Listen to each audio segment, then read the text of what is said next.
नाज़रीन, अहम ख़बर अवांखे ॾियूं त निजाम में कच्चो शराब पीअण सबबि वधीक ॿ ॼणा फोत थी विया आहिनि, जंहिं बैदि अंग वधी चोॾहं थी वियो आहे।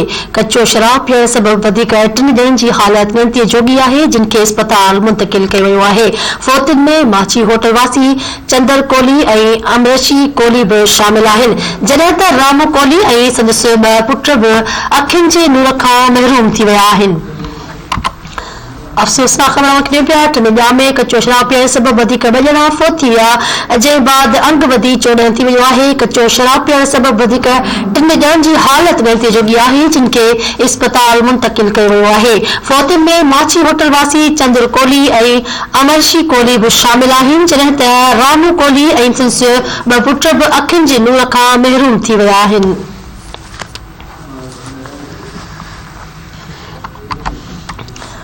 अफ़सोसनाक ख़बर खे ॿुधाइनि पिया त निजाम में कच्चो शराब पीअण सबबि वधीक 2 ॼणा फोत थी विया, जंहिं बैदि अंग वधी चोॾहं थी वियो आहे। कच्चो शराब पीअण सबबि वधीक 3 ॼणनि जी हालत ॻणतीअ जोगी आहे, जिन खे अस्पताल मुंतक़िल कयो वियो आहे। फोतुनि में माछी होटल वासी चंदर कोहली ऐं अमरशी कोहली बि शामिल आहिनि, जॾहिं त रामू कोहली ऐं संदसि 2 पुट बि अखियुनि जे नूर खां महरूम थी विया आहिनि।